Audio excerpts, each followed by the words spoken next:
Bem, daí surge mais uma questão. Você fez o calcário, não incorporou porque é plantio direto, você procurou plantas de cobertura.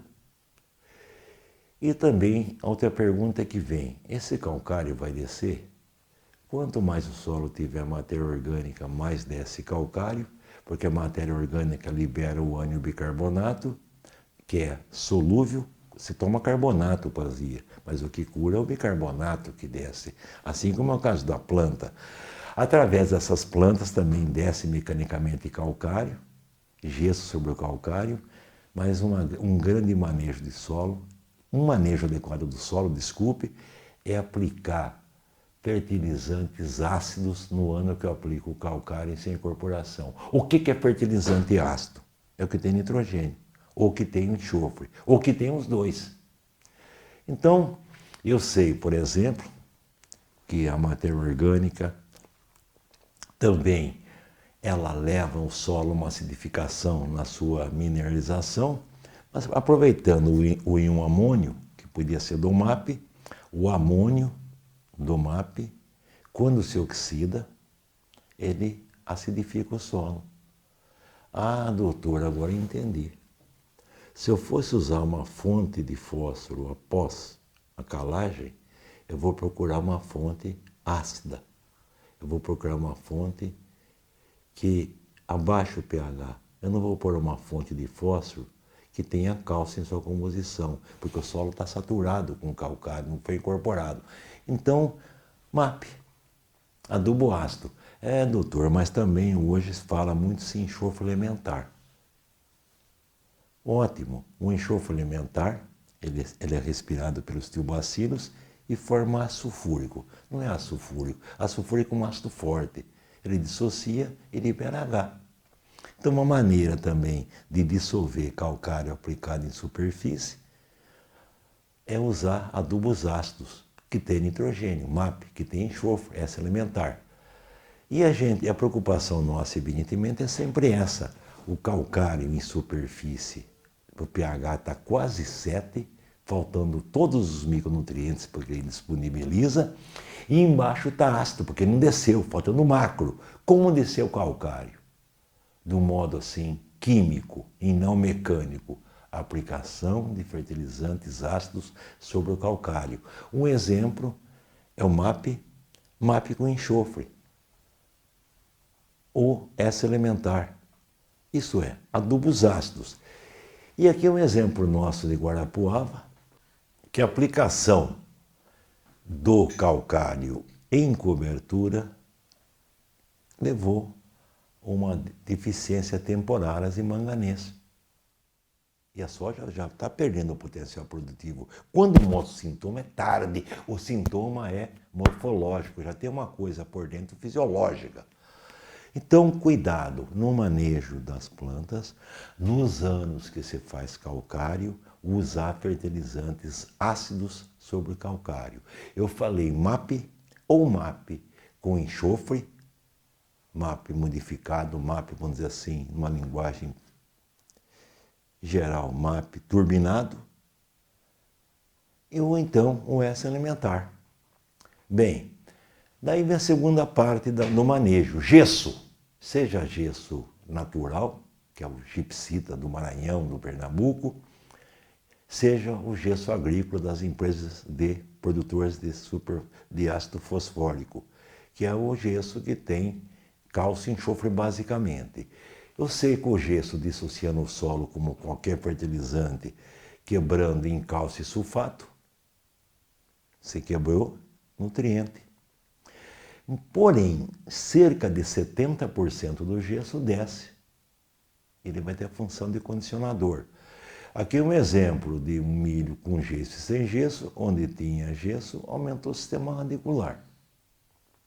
Então, preciso entender que de cada 100 quilos de gesso aplicado ao solo, 70 quilos desce para o perfil. E praticamente em superfície fica 30 quilos. Para que eu vou usar o gesso?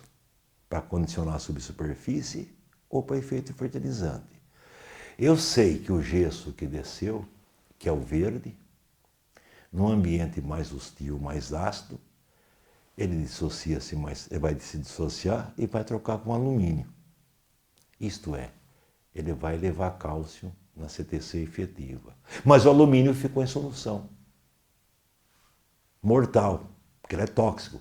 Só que ele encontra o sulfato que perdeu o cálcio e ele é complexado pelo alumínio. Cristo!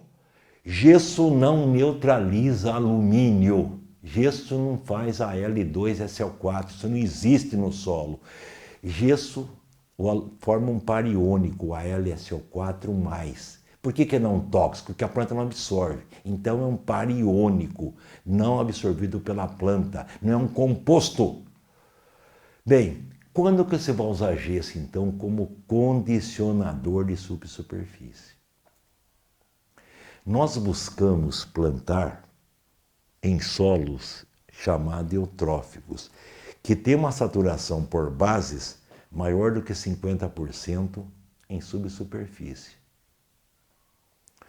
Não tenho solo eutrófico, V é maior que 50. Eu posso ter solo mesotrófico, 30 a 50 de saturação por base em subsuperfície.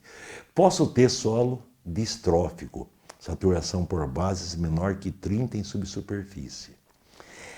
E normalmente os distróficos são álicos, eles têm mais do que 50% de alumínio em subsuperfície. Isso é a base da vida. Se você quiser produzir, o seu solo tem que ser eutrófico. Você não tem eutrófico. São áreas restritas no país. Exemplo, região de Rio Verde, Santa Catarina de Goiás, em São Paulo, região de Araçatuba, tem solos eutróficos. Mas eu preciso transformar eles em eutrófico. Espera um pouquinho. Então, se eu plantar uma soja num solo eutrófico, que tem V% maior que 50, ela atinge 100 de potencial produtivo. Se eu plantar soja num solo mais ou menos mesotrófico, ela produz um pouco menos. Se eu plantar soja num solo distrófico V menor que 30, que está em azul, produz menos. Vamos esquecer o acre, que é uma condição física. E se eu plantar soja num solo álico, que tem saturação por alumínio menor que 50, não produz. Então, o que é um agrônomo? O que é um consultor? É o que vai transformar o solo álico num distrófico. Como que ele vai fazer isso? Aumentando o V. Combater complexão do alumínio. Mas com o quê? Com cálcio. Com o quê? Gesso e calcário. Bem, ele ficou distrófico. Como que ele transforma o distrófico em mesotrófico? Cálcio do gesso e cálcio do calcário. Ele está em mesotrófico. Como que ele vai ficar eutrófico? Cálcio do calcário. E como que mantém eutrófico? Cálcio do calcário. Isso é manejo. Nós vamos buscar solo eutrófico. E como que eu consigo isso em termos de quantificação? Eu vou mostrar o solo de 20 a 40.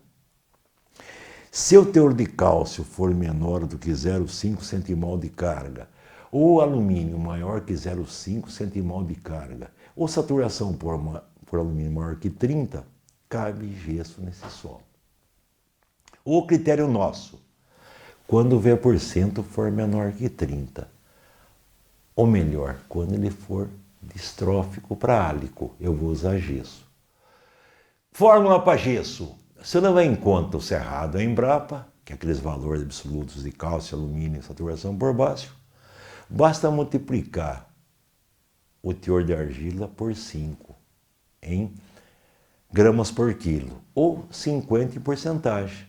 Cristo, se eu multiplicar 50 por 15, 750, tá? A tabela, 700. Precisa uma tabela. Se eu for multiplicar 60 por 50, 3 toneladas, 3.200. Isso é um critério. O critério nosso, tem outro critério, desculpe, já que isso é concurso nacional. Um geninho chamado Eduardo Caires, da Universidade de Ponta Grossa, verificou no sul do Brasil, no sul do Paraná principalmente, o outro critério que ele está propondo, sem discussão. Correto, amostrou de 20 a 40. Já que o cálcio é o que determina o trófico, distrófico, ele baseou na saturação por cálcio. Então a fórmula do Eduardo para solos do sul do Brasil, Paraná, subtropical para baixo, é elevar na CTC efetivo o cálcio para 60%, desconta o cálcio já existente e multiplica por um fator 6,4 para compensar perdas de eficiência e também para transformar em dose de gesso. Qual que foi a crítica positiva do Eduardo Caires em relação ao Embrapa? Aqui está um solo de Jaguariaíva, no Paraná. Cristo. Alumínio maior do que 0,5, tá? 1,4. Cálcio menor que 0,5, tá 0,2. M, desculpe, ela deve ser M pequeno, não M grande.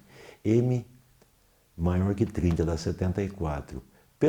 E como o solo é arenoso, pelo critério da Embrapa, 50 ou 60 vezes argila, deu em torno de 1 tonelada de gesso.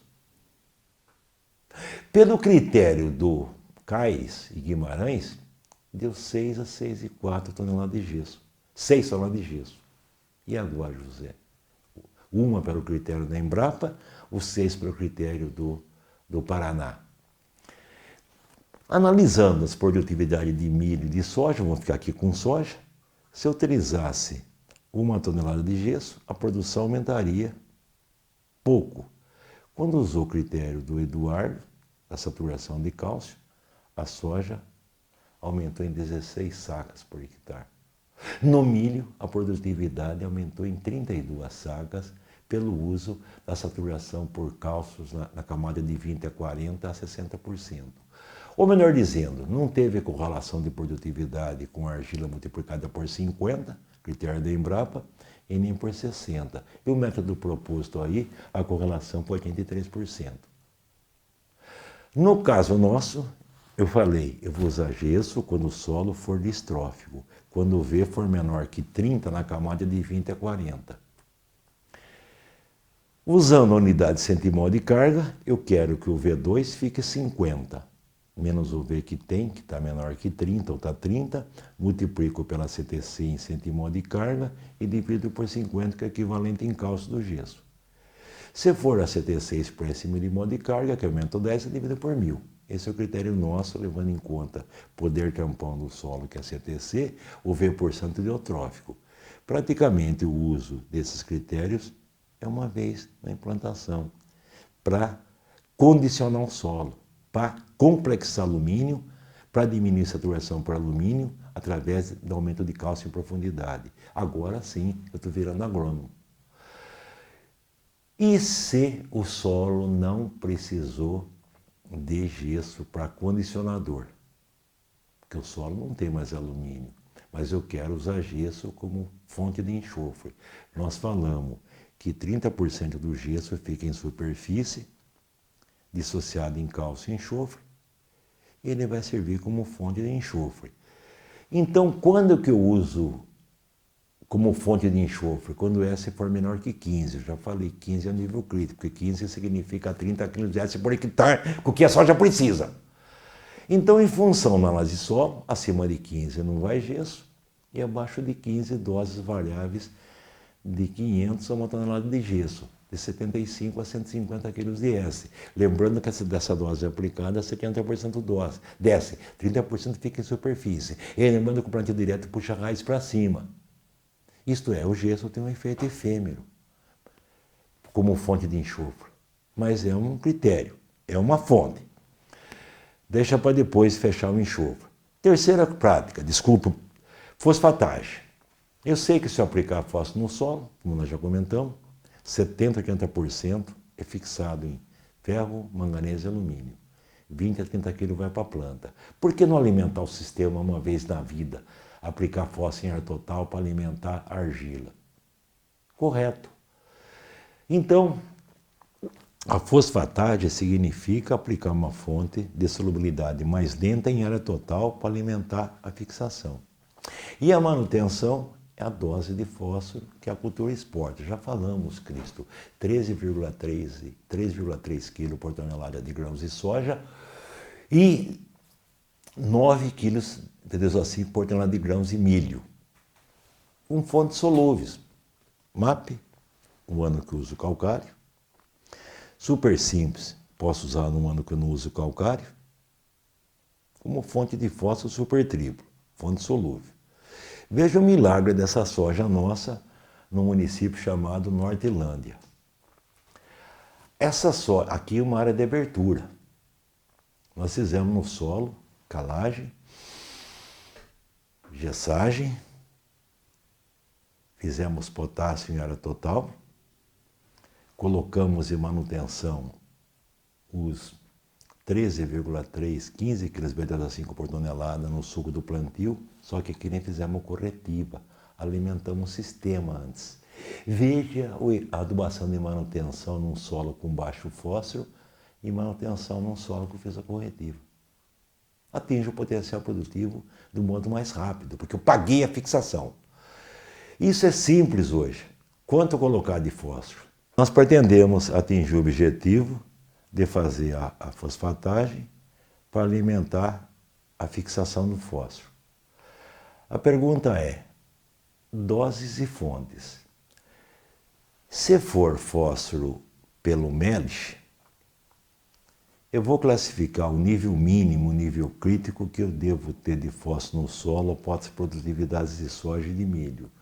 Num solo argiloso, eu preciso de menos 20 de fósforo, nível crítico. Com textura média, 15 de fósforo. No argilo arenoso, 10 e no argiloso, 5 de fósforo. Se for pela resina, no mínimo 15 miligramas de fósforo. E essa tabela mágica aqui nos fornece, graças ao colega Djalma, quantos quilos de P2O5 devo pôr por hectare para levar o teor de fósforo a 1. Num solo arenoso 5, mais argila 10, 30, 70, levando em conta o critério do MELIS. Pela resina, 5, 10, 15, 25. Cristo, já falei. No solo, até 35% de argila, é similar o MELIS com o da resina. Um exemplo para vocês nunca mais esquecerem. Eu tenho um solo com argila de 16 a 35, segunda classe. Pelo MELIS eu quero 15, mas o solo está com 5. 5 para 15, 10. 10 vezes 10, 100 kg de P2O5 por hectare. Estou na mesma textura aqui. Eu quero, pela resina, 15, está com 5. 5 para 15, 10. Vezes 10 é 100. Ou melhor dizendo, o P2O5 que eu vou querer colocar por hectare é o teor desejado, que é o nível crítico, menos existente no solo, e multiplicado por essa coluna por essa, que vai dar o teor de P2O5 total. Última vez, estou com solo argilosão aqui, mais de 60. Nível crítico 5. Eu estou com 3. 3 para 5, 2. 2 vezes 70, 140 de P2O5. Estou no solo argiloso aqui. Pela resina é 15. Eu estou com 10. Falta 5. 5 vezes 20, 100. Então não dá para errar mais fosfatagem. Terminando essa primeira parte, fica a pergunta. Ô doutor, que fonte de fósforo vai aplicar em área total?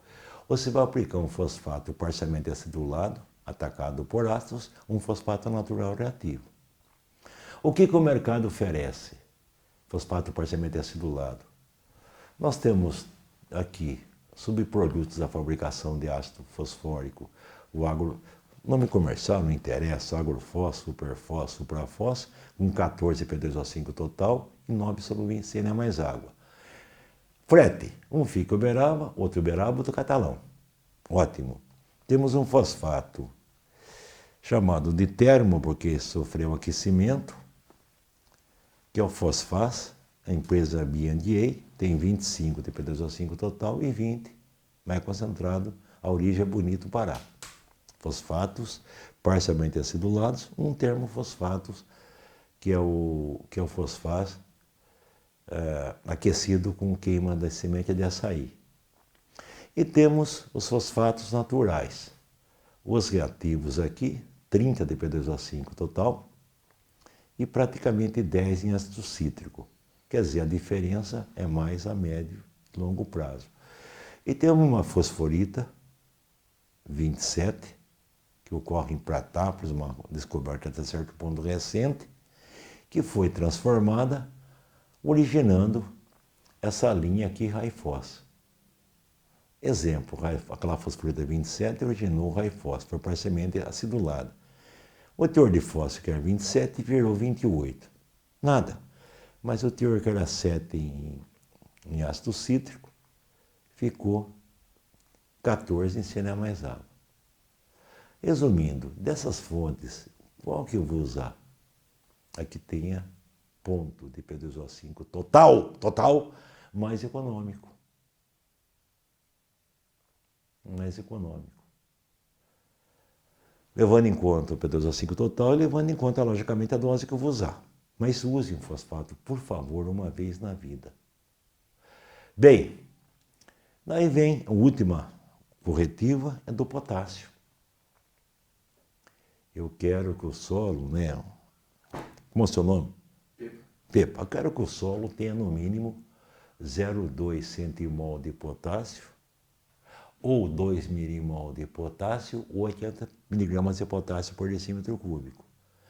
Critério nosso, a fórmula é nossa.